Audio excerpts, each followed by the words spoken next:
बार लोग कहते हैं धीरूभाई अंबानी के बारे में इतना कुछ लिखा पढ़ा जा चुका है, उनका जीवन तो एक खुली किताब है, हर साल वही किताब पढ़ने से दोहराने से क्या फायदा है?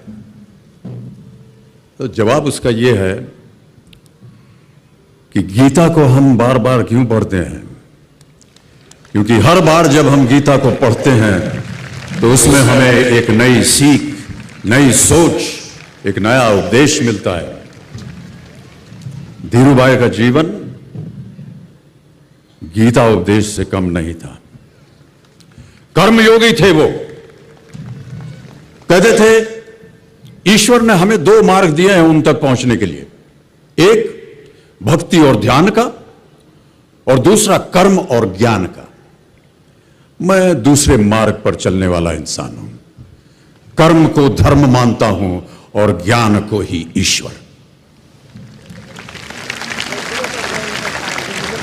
हिंदुस्तान को जिसने गुलामी की मानसिकता से जगाया, जिसने हमारी क्षमता से परिचय करवाया, टेक्नोलॉजी को गले लगाया और एक ऐसे इंडस्ट्रियल रेवोल्यूशन का निर्माण किया कि बड़े बड़े मुल्कों के बड़े बड़े हुक्मरानों ने यह पूछना शुरू कर दिया कि who is this Dhirubhai and where is he from.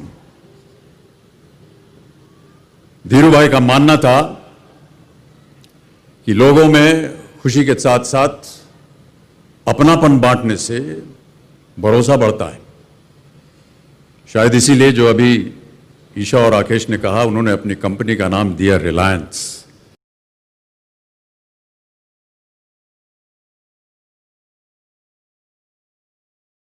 भरोसा।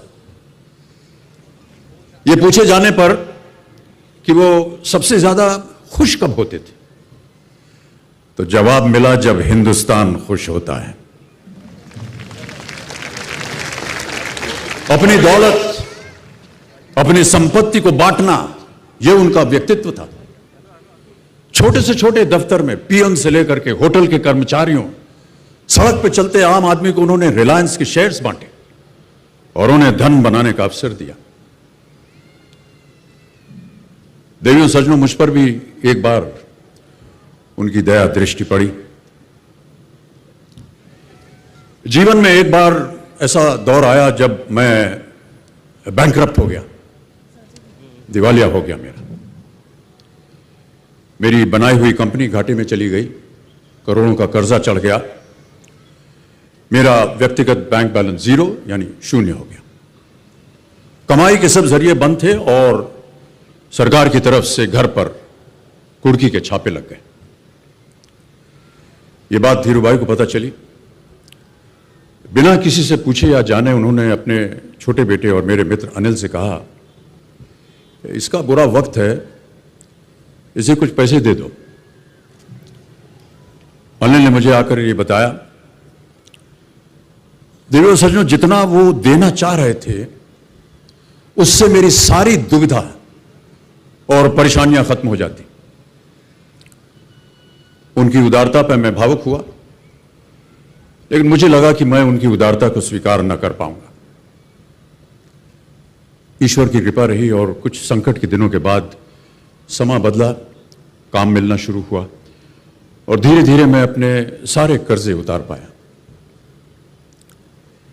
एक शाम धीरूभाई के निवास स्थान सी इवेंट पर एक दावत के अवसर पर मुझे भी आमंत्रित किया गया।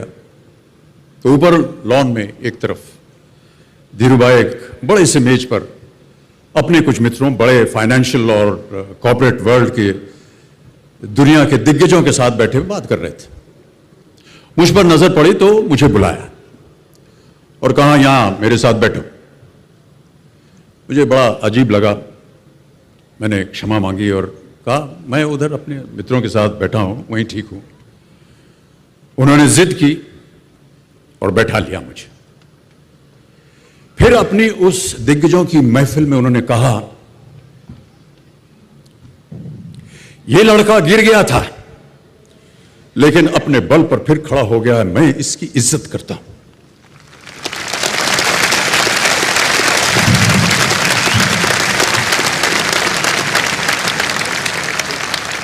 उनका ये व्यवहार और उनके वो शब्द मेरे लिए उस धनराशि से हजारों गुना ज्यादा मूल्यवान थे, जितना कि वे मुझे मेरी संकट से बाहर आने के लिए, देने के लिए तैयार थे। ये उनका व्यक्तित्व। धीरू भाई अपने देशवासियों के लिए क्या मायने रखते थे, उस पर एक काल्पनिक, एक इमेजिनरी टेल को मैं यहां बयान करना चाहूंगा। दो बुजुर्ग कमरे में बैठे कुछ गंभीर बातें कर रहे थे और उसमें व्यस्त थे। एक बुजुर्ग का पोता जो था, छोटा बच्चा, कमरे में खेल रहा था, इधर उधर दौड़े, आवाज करे और अपने दादा को डिस्टर्ब कर रहा था। बच्चे को वहां से हटाने के लिए बुजुर्ग ने वहां पर पड़ी एक मैगजीन का पन्ना फाड़ा और उसके कई टुकड़े कर दिए। बच्चा देखकर चिल्ला, अरे दादू ये क्या किया आपने? इस पर तो हिंदुस्तान का नक्शा था, आपने तो फाड़ दिया इसे। दादू ने बच्चे से कहा, चल जा तू जोड़ दे, जा जोड़ के लेके आ जा। बच्चे को कमरे से बाहर भेजने का उपाय अच्छा था, पर कुछ ही मिनटों में वो बच्चा वापस कमरे में और हाथ में जुड़ा हुआ पन्ना। दादू हैरान, पूछा इतनी जल्दी कैसे जोड़ दिया? बड़ा आसान था दादू, बच्चा बोला। इसके पीछे एक आदमी की तस्वीर थी, मैंने उस तस्वीर को जोड़ा और इंडिया अपने आप जुड़ गया। दादू ने पन्ना घुमाकर देखा, पीछे सारे इंडिया को जोड़ने वाले धीरूभाई अंबानी की तस्वीर थी। देवी और सज्जनों, नमस्कार और बहुत बहुत धन्यवाद।